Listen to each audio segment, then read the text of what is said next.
Bismillahirrahmanirrahim and Assalamu alaikum. Welcome to Goha Publishers. This is Hamna bint Shehzad.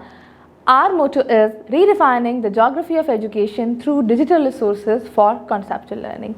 Dear teacher and dear student, आज के इस video lesson में हम देखेंगे अपनी गौहर इंग्लिश बुक 2 का यूनिट नंबर 2 जो कि हमारे पास है हेल्पिंग अदर्स।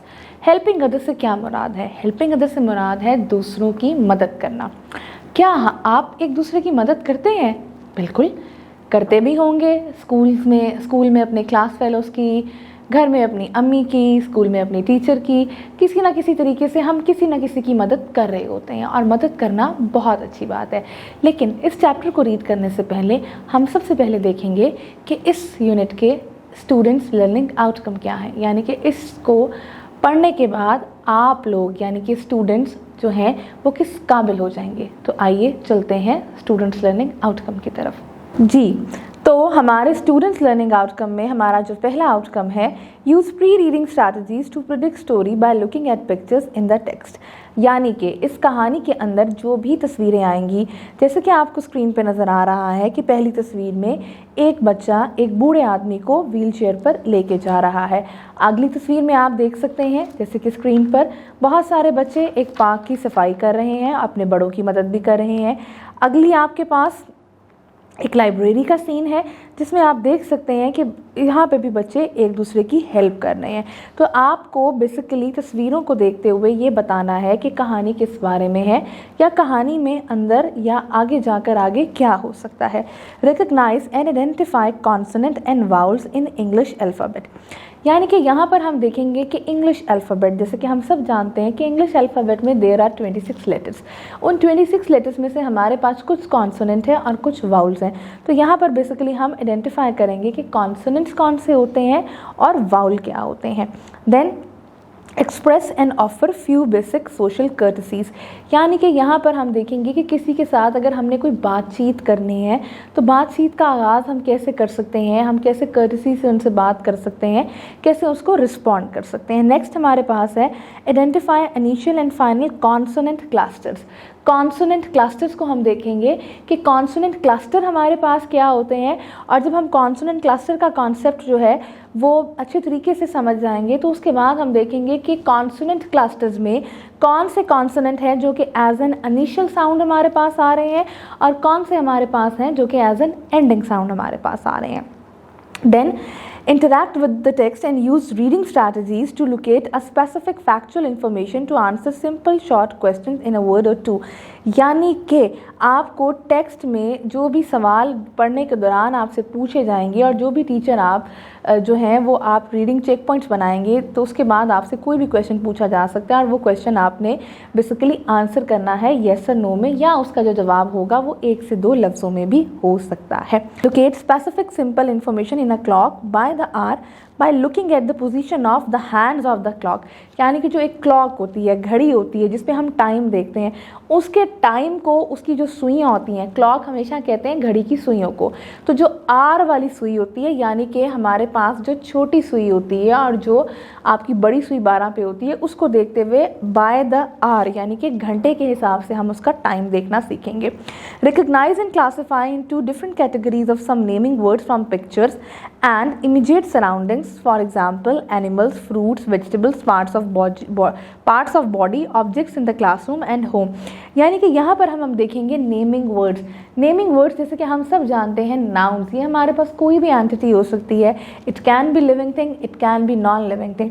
यहाँ पर हम इनको बेसिकली अब सॉर्ट आउट करेंगे, क्लासीफाई करेंगे, इसकी डिफरेंट कैटेगरीज निकालेंगे कि कौन से हमारे पास पार्ट ऑफ बॉडी में आ रहे हैं, कौन से फ्रूट्स हैं, कौन से वेजिटेबल्स हैं, कौन से बर्ड्स हैं, कौन से एनिमल्स हैं, कौन सी जो है नाउन्स वो एज एन ऑब्जेक्ट हम घर में इस्तेमाल कर सकते हैं और कौन से एज एन ऑब्जेक्ट हम इस्तेमाल कर सकते हैं अपने स्कूल में। Then classify adjectives of quantity, quality, size, shape, colour and origin.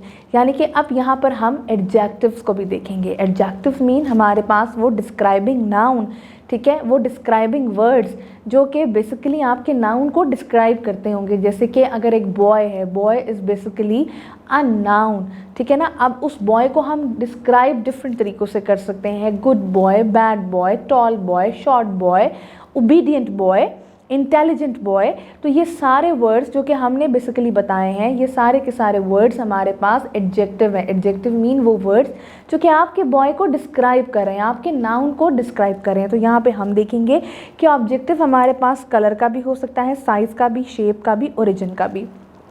इसकी भी हम क्लासिफिकेशन देखेंगे। Then recognise and apply capitalisation to the initial letter of the first word of a sentence and to the initial letter of the names, people, pets and places. यहाँ पे हम देखेंगे कि जब हम अपनी पंक्चुएशन के बारे में बात करते हैं तो पंक्चुएशन के अंदर हमारे पास एक रूल होता है विच इज़ कैपिटलाइजेशन। कैपिटलाइजेशन हमें ये कहती है कि हमारे पास जो भी सेंटेंस आ रहा है, हर सेंटेंस का हमारे पास जो फर्स्ट लेटर है वो हमारा बेसिकली होगा capital.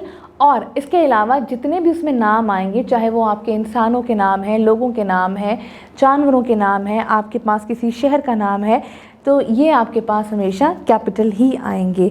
Use context to infer missing words, यानी कि आपके पास बेसिकली एक वर्ड आ रहा है या एक सेंटेंस आ रहा है जिसमें वर्ड्स मिसिंग है, या एक वर्ड है जिसमें लेटर मिसिंग है, तो आप उसको प्रिडिक्ट कर सको और उसको फिल आउट कर सको। Trace and write simple one syllable words with the correct spellings. Leave regular spaces between words. यहाँ पर हम देखेंगे कि जो हमारे पास 1 और 2 syllable words हैं, यानी कि जिसमें हमारे पास वाउल की साउंड जो है वो एक या एक से ज़्यादा आ रही है, उसको हम syllable कहेंगे। और देखेंगे कि वो कैसे लिखने हैं, उसको करेक्ट स्पेलिंग्स के साथ लिखना। नेक्स्ट हमारे पास है construct simple sentences of 3, 4 to 5, 6 words using correct capitalisation, punctuation and spelling. यानी कि यहाँ पर हम जुमला साजी की तरफ जब आएंगे, जब सेंटेंस कंस्ट्रक्शन की तरफ आएंगे, तो हम देखेंगे कि सेंटेंस कंस्ट्रक्शन, हम देखेंगे कि जो हमारे पास सेंटेंस कंस्ट्रक्शन है उसमें अब हमने बेसिकली बड़े सेंटेंसेस बनाने हैं जिसमें मिनिमम 3 और मैक्सिमम जो हमारे पास है हम वो 6 वर्ड्स तक जाएंगे। और जब हम ये सेंटेंसेस बनाएंगे तो हमने देखना है कि उसका कोहेशन, उसकी कोहेरेंस, यानी कि दोनों चीज़ें, यानी कि उसका मायने भी हम आपके पास वाज़ेह होना चाहिए और साथ साथ आपने उसमें स्पेलिंग्स भी करेक्ट लिखने हैं। आपकी कैपिटलाइजेशन, यानी कि हर जुमले का जो फर्स्ट वर्ड का फर्स्ट लेटर है वो कैपिटल होगा। अगर उसके अंदर कोई और नाम आ रहे हैं तो वो कैपिटल होंगे। जुमले का इख्तिताम हमेशा हम जो है वो फुल स्टॉप पे करेंगे और साथ साथ हम देखेंगे कि जो स्पेलिंग्स हम यूज़ कर रहे हैं वो करेक्ट कर रहे हैं। और जब भी हम जुमला बनाएंगे इट शुड बी मीनिंगफुल, यानी कि उसका कोई मीनिंग होगा। हम कोई भी वैग स्टेटमेंट नहीं यूज़ करेंगे। जी डियर टीचर्स, ये थी हमारी आज की वीडियो। इस वीडियो में आपने स्टूडेंट्स लर्निंग आउटकम को भी देखा, लेकिन साथ साथ कुछ चीज़ें आपने इसमें और ख्याल करना है। आपके पास कुछ रिसोर्सेज होने चाहिए जो कि मस्ट टू हैं इस चैप्टर को पढ़ाने के लिए।